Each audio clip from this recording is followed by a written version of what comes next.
"You are not management material, Mr. Carter." The sentence landed in front of Ethan Carter as casually as a weather report, but it carried enough weight to close a door he had spent 3 years trying to reach. The hiring coordinator offered a polite smile, gathered her paperwork, and moved on to the next applicant.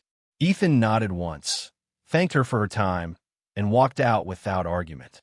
Outside the manufacturing plant, cold autumn wind swept across the employee parking lot. His 10-year-old pickup truck sat between newer vehicles owned by men who already had the jobs he wanted. He paused beside the driver's door and looked at the folded rejection notice in his hand. The promotion to shift supervisor would have meant better hours, more stability, and fewer worries about the future. Most of all, it would have helped his daughter.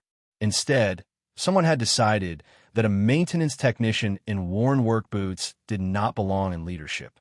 Ethan folded the paper neatly and placed it in the glove compartment next to an overdue utility bill. Then he started the truck and headed across town. By 3 o'clock, he was standing in a crowded school hallway waiting for dismissal. Children rushed between classrooms while parents checked phones and carried backpacks. Ethan spotted his 11-year-old daughter, Lily, the moment she appeared. Her smile erased some of the disappointment from earlier. "How did it go?" she asked. Ethan adjusted her backpack strap. "Not today." Lily lowered her eyes. "I am sorry, Dad." Ethan smiled gently. "Nothing to be sorry about." They stopped at a grocery store on the way home. Ethan quietly calculated prices as he pushed the cart through narrow aisles. He chose generic brands over name brands and checked every total twice. Responsibility had become second nature. So had sacrifice. Yet there was something unusual about him that most people never noticed. Earlier that morning, while repairing a failed conveyor system at the factory, Ethan had solved a mechanical problem that had confused 2 outside consultants for nearly an hour. He had done it in less than 5 minutes and returned to work without mentioning it. The consultants never learned his name. At sunset, Ethan dropped Lily at choir practice held in a church near downtown. The church parking lot was nearly full. Parents chatted beside SUVs while volunteers carried folding chairs inside. Ethan planned to wait in his truck and review online job listings before heading home. Instead, a sharp voice near the edge of the parking lot caught his attention. A woman stood beside a luxury sedan, visibly uncomfortable. Across from her, a well-dressed man continued talking while she repeatedly stepped backward. Nothing dramatic, nothing dangerous, just enough for Ethan to recognize a situation that was clearly unwanted. He watched for a moment. Then he stepped out his truck and walked toward them. "Ma'am," he called calmly, as though he already knew her. "Sorry I'm late. Lily has been asking if you are still coming." The woman blinked in surprise. For a fraction of a second, she seemed confused. Then she understood exactly what he was doing. The man frowned. The woman immediately stepped toward Ethan. "Right," she said. "I was just leaving." Ethan never looked at the other man again. He simply walked with her toward the church entrance. Under the glow of parking lot lights, the stranger released a long breath she seemed to have been holding for hours. "Thank you," she said quietly. Ethan nodded. "You looked like you needed an exit." She smiled for the first time. Neither of them knew it yet, but less than 12 hours later, they would be sitting across the same conference table. And the opportunity Ethan thought he had already lost would suddenly become much more complicated. Ethan barely slept that night. After Lily finished choir practice, they stopped at a small diner off Route 14 where the waitress already knew their order. Lily worked on math homework while Ethan reviewed maintenance job listings on his phone. The shift supervisor rejection still sat in the back of his mind, but he never mentioned it again. Instead, he listened as Lily talked about an upcoming science project and whether she might need supplies they could not easily afford. Ethan quietly adjusted his weekly budget on a napkin beside a cup of coffee. By the time they reached home, the numbers still did not quite work. The next morning began before sunrise. Ethan was already outside, checking the mailbox, when the first school buses rolled through the neighborhood. Bills, advertisements, and one unexpected envelope waited inside. It came from a manufacturing company across town. Months earlier, Ethan had submitted an application for a maintenance manager position and never heard back. Now, they wanted him to attend a final interview that afternoon. For a moment, he simply stood there staring at the letter. The opportunity felt almost impossible. Better pay, better benefits, a real chance to build stability for Lily. Yet, even as hope appeared, another problem arrived. The factory called less than an hour later. A critical production line had failed, and several employees were already waiting for repairs. Ethan agreed to come in early. Responsibility always came first. By 8 o'clock, he was standing beside a disabled conveyor system, while supervisors grew increasingly frustrated. The malfunction had already cost the company thousands of dollars in delays. Two technicians debated possible causes. Ethan listened quietly. Then he examined a small vibration pattern near one of the drive assemblies. Less than 10 minutes later, the equipment restarted. Production resumed immediately. One supervisor looked genuinely surprised. "How did you even find that?" Ethan wiped grease from his hands. "The machine was telling us." The answer sounded simple, but nobody else seemed to understand what he meant. By noon, he had finished his shift and headed toward the interview. His pickup truck rattled slightly as he drove through downtown traffic. On the passenger seat sat a folder containing certifications, recommendations, and years of experience that few people ever bothered to ask about. At a red light, his phone buzzed. It was Lily. She had forgotten her science project materials at home. Without hesitation, Ethan turned around, drove back across town, delivered the supplies to the school office, and still managed to arrive at the interview building only minutes before his scheduled time. He entered the lobby, slightly out of breath, but composed. The company headquarters looked far different from the factory floors where he usually worked. Glass walls, modern furniture, executives moving between meetings. Ethan suddenly felt every scuff mark on his boots. The receptionist checked his name and smiled politely. "They are ready for you upstairs." Moments later, he stepped into a conference room and froze. Sitting at the far end of the table was the woman from the church parking lot. She recognized him instantly. Surprise flashed across her face before quickly giving way to something else. Curiosity. Around them, several executives organized documents and prepared interview notes. Neither of them spoke at first. Then the woman slowly smiled. "Mr. Carter," she said, "it seems we have already met." And judging by the expressions around the table, Ethan realized she was far more important to this interview than he had imagined. For a few seconds, neither Ethan nor the woman spoke. The executives around the conference table seemed unaware that the two strangers had shared an unusual moment less than 12 hours earlier in a church parking lot. Then the woman closed the folder in front of her and smiled politely. "Good afternoon, Mr. Carter." Her tone was professional, but Ethan noticed the hint of recognition behind it. He took his seat and returned the greeting. The interview began normally.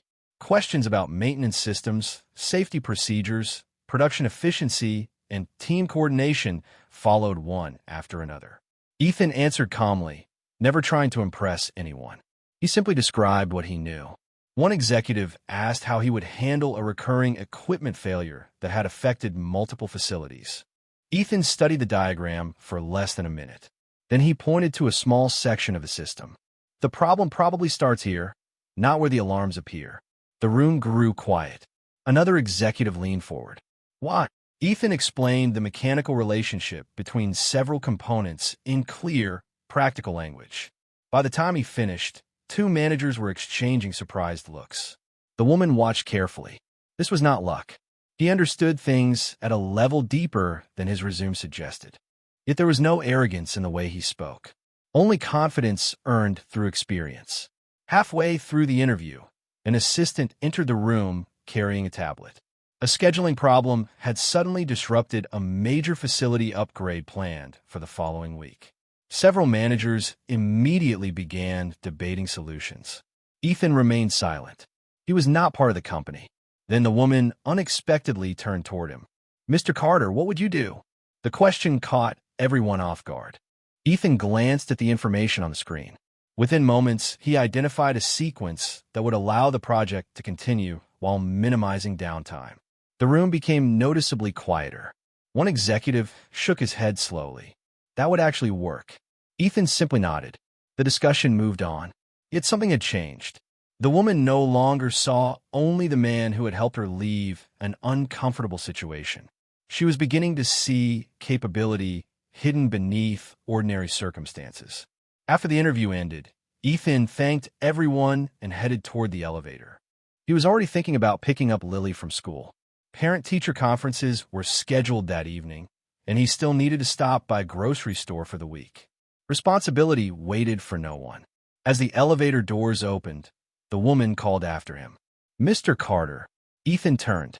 She approached holding a folder. Up close, she seemed less like an executive and more like someone carrying responsibilities of her own. "I never properly thanked you for last night." Ethan offered a small smile.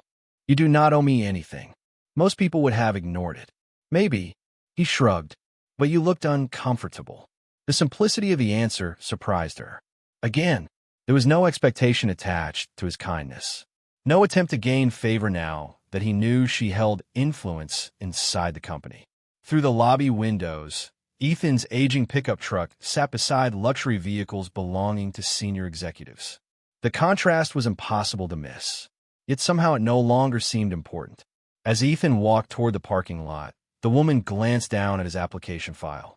Something near the bottom caught her attention.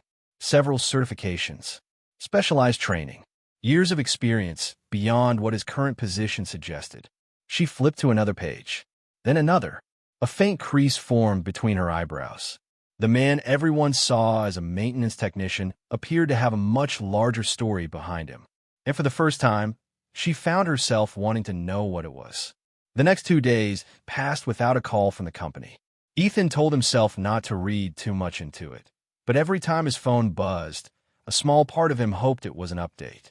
Life, however, continued demanding his attention. On Thursday evening, he sat at the kitchen table helping Lily build her science project while a stack of unopened bills rested nearby. After Lily went to bed, Ethan finally opened them. The utility bill was higher than expected. The truck needed new brakes soon. The numbers did not leave much room for mistakes. Still, before turning in for the night, he repaired a broken porch railing for his elderly neighbor across the street. He refused payment and returned home long after dark. The following morning, the woman from the interview, whose name Ethan had learned was Victoria Bennett, stood inside a conference room reviewing candidate evaluations. Several executives had been impressed by Ethan's performance. Others were less enthusiastic. One manager tapped a pen against the table. "He is skilled, sure, but management requires a different image."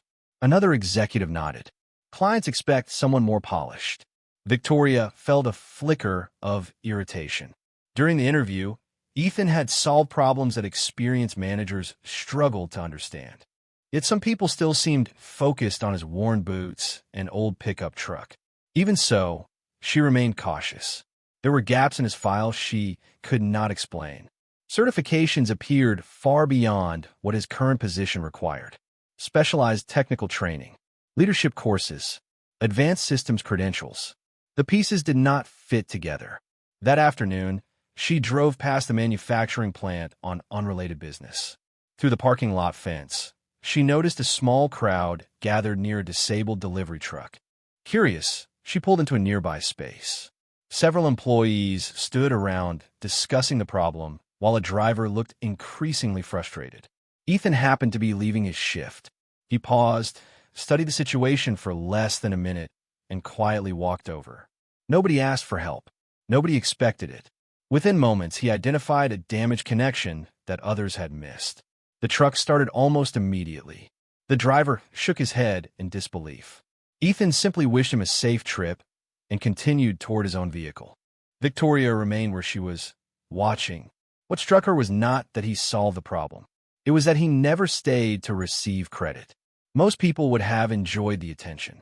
Ethan seemed eager to avoid it. Later that evening, she found herself thinking about him again while sorting documents in her office. She opened his application file once more. Buried near the back was a reference letter from nearly a decade earlier. The signature belonged to a respected operations director from one of the largest industrial firms in the region. Victoria read the letter twice. The praise was extraordinary. Strategic thinker, exceptional under pressure, natural leader. One sentence in particular made her pause. Ethan Carter consistently performs far beyond the position he occupies. She leaned back in her chair. The words felt strangely familiar. It was exactly what she had been observing herself. Yet if Ethan truly possessed that level of experience and leadership ability, why was he still working maintenance shifts and struggling to pay utility bills? Why had someone with those credentials disappeared into a life so far below his apparent potential? As evening settled over town, Ethan checked the mailbox before heading inside. There was still no decision from the company. But beneath the usual advertisements sat an envelope from an organization he had not heard from in years. The moment he saw the sender's name, his expression changed. And for the first time since Victoria met him, a piece of his carefully guarded past seemed ready to follow him into the present. Ethan carried the envelope into the house, but did not open it immediately. Lily was sitting at the kitchen table working on her science project, surrounded by index cards, markers, and half-finished diagrams. For the next hour, he focused entirely on helping her finish. Only after she went upstairs did he return to the envelope. The sender was the American Society of Industrial Operations Professionals. A formal invitation requested his attendance at an upcoming regional conference honoring several past recipients of an Advanced Operational Excellence Award. Ethan stared at the letter for a long moment before folding it and placing it inside a drawer. He had not attended one of those events in nearly 8 years. The next morning began like most others.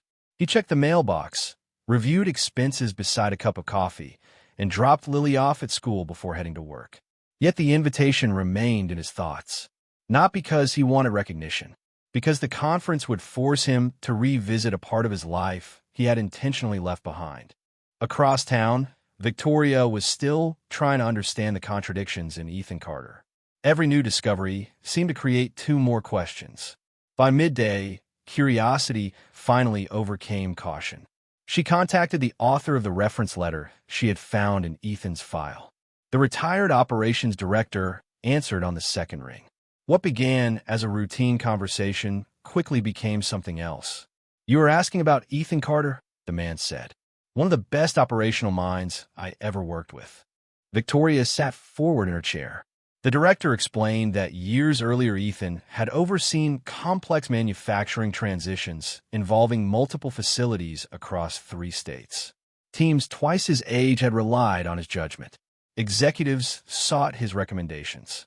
Several efficiency systems still in use had originally been designed by him. Victoria glanced at Ethan's current application. Maintenance technician. The contrast seemed impossible. "Why did he leave?" she asked. There was a pause. His wife became sick. The answer came quietly. Very sick. He turned down promotions, travel assignments, and leadership opportunities because he wanted to be home with his family. Victoria remained silent. The director continued. After she passed away, he never returned to that career path. He focused on raising his daughter. For several seconds, Victoria could not find a response. Through her office window, she watched employees move between buildings carrying laptops and coffee cups, unaware that a man they might overlook in a parking lot had once managed responsibilities far beyond his current position. That afternoon, another small incident deepened the impression. Ethan noticed a new employee struggling to understand a maintenance procedure. Instead of rushing through his own tasks, he spent nearly an hour teaching the younger worker step by step. No supervisor asked him to do it. No extra pay was involved. When thanked, Ethan simply said, "Someone helped me once." The kindness seemed effortless because it was genuine. Later that evening, Victoria drove past a small diner near Ethan's neighborhood. Through the front window, she spotted him sitting across from Lily in a corner booth. He was listening attentively as she talked about school while quietly helping her organize project notes. There was no sign of frustration, self-pity, or bitterness about the opportunities he had lost. Only presence, responsibility, care. For the first time, Victoria realized she was no longer evaluating Ethan as a candidate. She was trying to understand him as a person, and the more she learned, the harder it became to reconcile the humble life he lived with the remarkable reputation hidden behind it.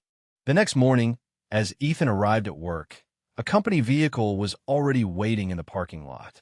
2 senior executives from the firm where he had interviewed stepped out carrying folders. Their expressions were serious. Whatever brought them there was important. And judging by the way other employees immediately started watching, Ethan's carefully ordinary life was about to become much harder to keep ordinary. The two executives waiting in the parking lot attracted attention immediately. Employees slowed their pace. Conversation stopped. Ethan stepped out of his pickup truck carrying his lunchbox and work gloves, looking more puzzled than concerned. One executive introduced himself and asked if they could speak privately. Within minutes, they were sitting inside a small conference room overlooking the factory floor. The problem, it turned out, had nothing to do with Ethan's interview. The company was facing a costly operational crisis at one of its largest facilities. Equipment failures, scheduling conflicts, and inventory disruptions were creating delays that no one seemed able to untangle. "We heard some interesting things about your background," one executive admitted.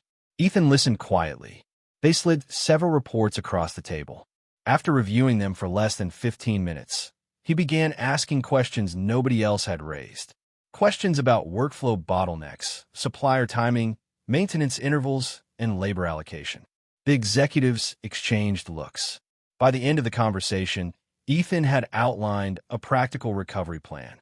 He never claimed it would solve everything. He simply explained where he would start. Outside the room, word spread quickly. Some coworkers seemed impressed. Others appeared skeptical. A maintenance technician should not understand problems at that level. At least, that was what many believed. Yet the results were difficult to ignore. 3 days later, the company implemented several of Ethan's recommendations. Production delays immediately began shrinking. Costs started dropping. Managers who had spent weeks debating solutions could not fully explain why his approach worked so well. Ethan returned to changing motors and repairing machinery, as if nothing unusual had happened. The attention made him uncomfortable. On Friday afternoon, he stopped at a grocery store after work and carefully compared prices while pushing a cart beside Lily. They discussed her upcoming science presentation and whether she wanted to invite a friend over afterward. To anyone watching, Ethan looked like an ordinary father managing ordinary responsibilities. Yet earlier that same day, executives had been studying charts built around his recommendations. The contrast was striking. Meanwhile, Victoria found herself paying closer attention than ever. She reviewed reports showing measurable improvements connected directly to Ethan's suggestions. She remembered the retired director's words, "One of the best operational minds I ever worked with." For the first time, she wondered whether even that description might be incomplete. The deeper she looked, the more questions emerged. Why would someone with this level of expertise accept years of being overlooked? Why never fight for recognition? Why remain in positions far beneath his capabilities? The following week brought a new complication. Lily's science presentation was scheduled for the same afternoon that the company planned a final executive review meeting regarding the open management position. Attendance at both would be difficult. Missing the meeting could affect Ethan's future. Missing Lily's presentation was unthinkable. He never hesitated. The moment the conflict appeared, he informed the company that he would arrive late. His daughter came first. Some executives privately questioned the decision. Others respected it. Victoria noticed the difference immediately. She also noticed something else. Ethan never used fatherhood as an excuse. He treated it as a responsibility. On the day of the presentation, Ethan sat proudly in a crowded school hallway beside other parents holding coffee cups and phones. Lily stood in front of her classmates, explaining her project with growing confidence. Ethan smiled through every minute. For him, there was never really a choice. Later that afternoon, he arrived at the executive meeting just as it was beginning. Several senior leaders were already gathered around the table. Their expressions were serious. Victoria sat near the head of the room. As Ethan entered, one executive placed a thick file on the table. "Mr. Carter," he said carefully, "before we discuss the position, there is something in your background we need you to explain." The room grew still. And for the first time since this process began, Ethan realized the past he had spent years avoiding had finally caught up with him. For several seconds, nobody spoke. The thick file resting on the conference table seemed to command the entire room's attention. Ethan recognized it immediately. It contained records from a chapter of his life he had spent years trying to leave behind. One executive opened the folder and slid several documents forward. We discovered that 15 years ago you served as director of operational systems for one of the largest manufacturing networks in the Midwest. Another executive looked directly at him. You managed facilities in multiple states. You led teams larger than this entire division. The room remained quiet. Victoria watched Ethan carefully. He did not appear proud. He did not appear embarrassed. He simply looked tired. "Why was none of this on your resume?" one manager finally asked. Ethan folded his hands. "Because I was not applying for that job." The answer caught several people off guard. He explained that after his wife became ill, he stepped away from executive leadership. The travel, the 70-hour weeks, the constant emergencies, none of it mattered more than being home with his family. When she passed away, his priorities changed permanently. He chose stability over ambition, presence over advancement. The explanation settled heavily over the room. It also created new questions. After the meeting ended, Victoria sat alone reviewing additional records. The more she uncovered, the more remarkable the story became. Ethan had not merely held a leadership role. He had earned national recognition for solving operational failures that experts considered nearly impossible. Several case studies used in professional training programs still reference systems he had designed. One article described his ability to identify root causes that entire consulting teams missed. Suddenly, the conveyor repair, the scheduling solution, and the factory turnaround made perfect sense. The signs had been there all along. Later that evening, Ethan stopped by a diner near Lily's school after picking her up from an after-school activity. While they shared a simple dinner, Lily talked excitedly about positive feedback on her science presentation. Ethan listened attentively, asking questions and celebrating every detail. A waitress accidentally dropped a tray nearby and looked mortified. Before anyone else reacted, Ethan quietly helped gather scattered items and reassured her that mistakes happened. The gesture lasted less than a minute, yet it reflected the same pattern Victoria kept discovering. Competence paired with kindness. Capability without ego. The next morning, something unexpected happened at work. Several supervisors sought Ethan's advice regarding another operational issue. For years, many of them had barely noticed him. Now, they were asking questions. Respect was beginning to replace assumption. Not everywhere, not with everyone, but enough to be noticeable. Still, one obstacle remained. During a follow-up review, a board member raised concerns about Ethan's long absence from executive leadership. Experience from a decade ago is not the same as experience today, he argued. Others quietly agreed. The hidden competence was becoming visible, but skepticism had not disappeared. Victoria understood the concern, yet she also knew something the reports could not fully capture. Ethan's knowledge was not sitting in the past. It was producing results right now. As evenings settled over town, Ethan checked the mailbox on his way home. Among the advertisements and bills sat another envelope connected to the upcoming professional conference. This time it contained a schedule. His name appeared beside a special recognition session honoring past recipients of the organization's highest operational achievement award. Ethan stared at the page. Across all the years he had avoided these events, one detail had never changed. The keynote speaker listed for this year's ceremony. The former executive whose controversial decision years ago had altered the course of Ethan's career. And according to the schedule, they would be sharing the same stage. Suddenly, the opportunity in front of Ethan felt far less important than the truth waiting behind him. The conference was only 4 days away when everything began to unravel. Ethan had spent years avoiding the event, avoiding the memories attached to it, and avoiding the questions that always followed. Now those questions were finding him anyway. At work, conversations changed when he entered a room. Some people treated him with new respect. Others treated him with suspicion. The more they learned about his past, the less certain they seemed about who he really was. What bothered Ethan most was not the attention.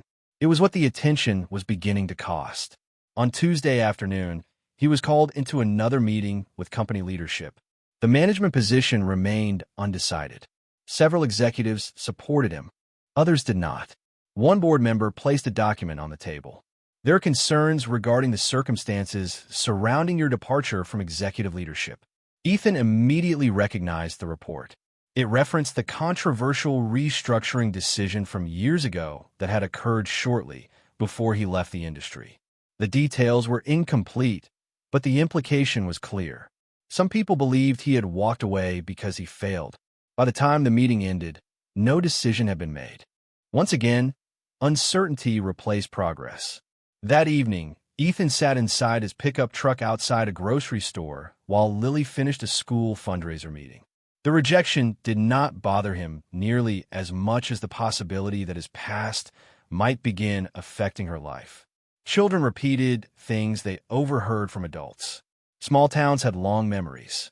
He stared at the steering wheel for several moments before forcing the thought aside. Lily deserved better than his worries. The next morning brought another blow.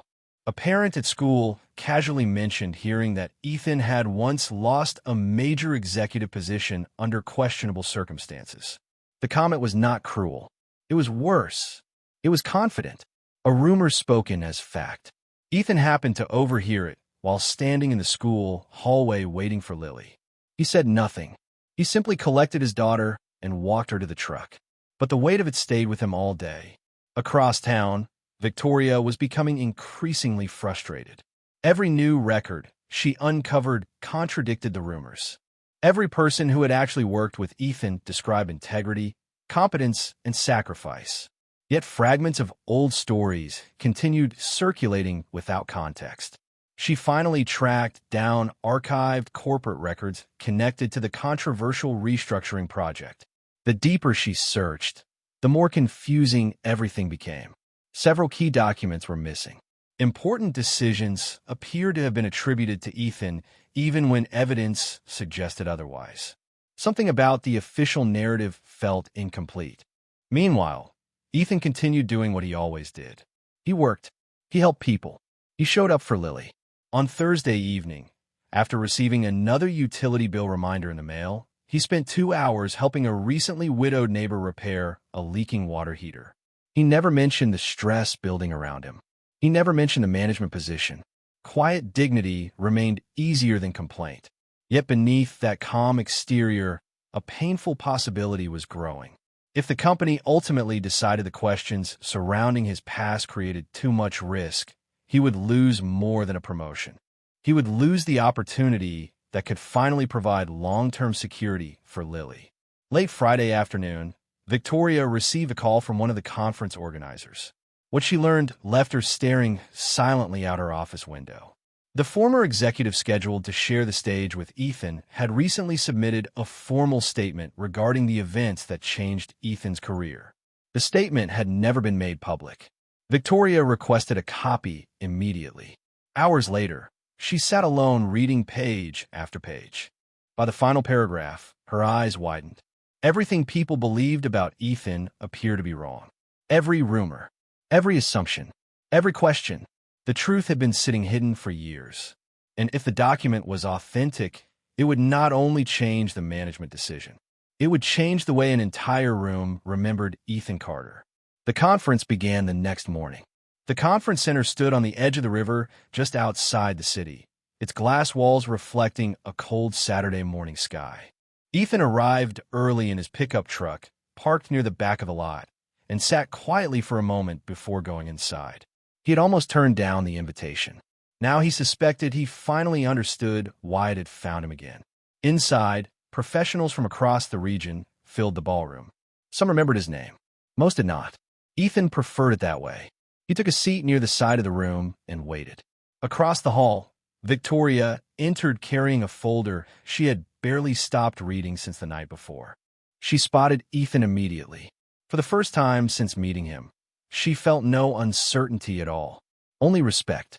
The morning presentations passed quickly. Then came the recognition session. Ethan's name was called along with several former award recipients. He walked to the stage without fanfare. The audience applauded politely. A few moments later, the former executive whose decision had become linked to Ethan's departure joined him at the podium. Age had softened the man's appearance, but the weight he carried seemed unchanged. He adjusted the microphone and looked out across the room. "Before we continue," he said, "there is something I should have said years ago." The room gradually quieted. Victoria sat forward in her chair. The executive opened a prepared statement. He explained that during the restructuring project that had become a defining rumor in Ethan's career, serious operational failures threatened thousands of jobs across multiple facilities. Publicly, responsibility had been assigned to Ethan's team.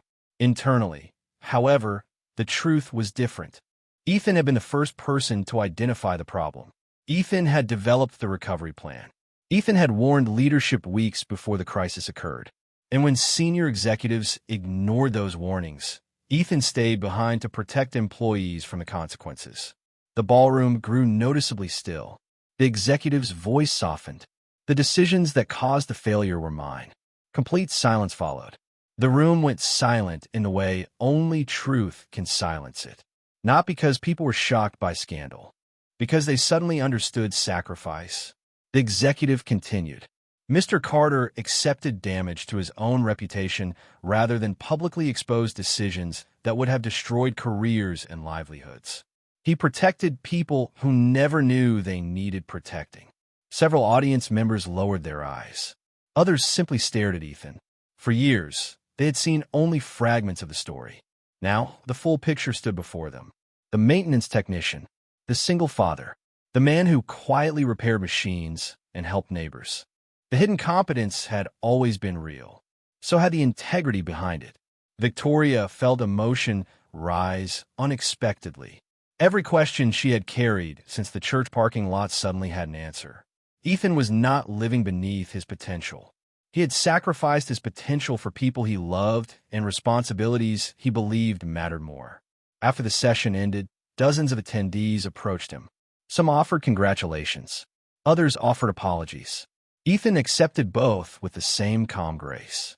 By the time he returned home that evening, a new message waited in his mailbox. The company had reached a decision. On Monday morning, he entered the executive conference room one final time. The board members who once questioned him now looked at him differently.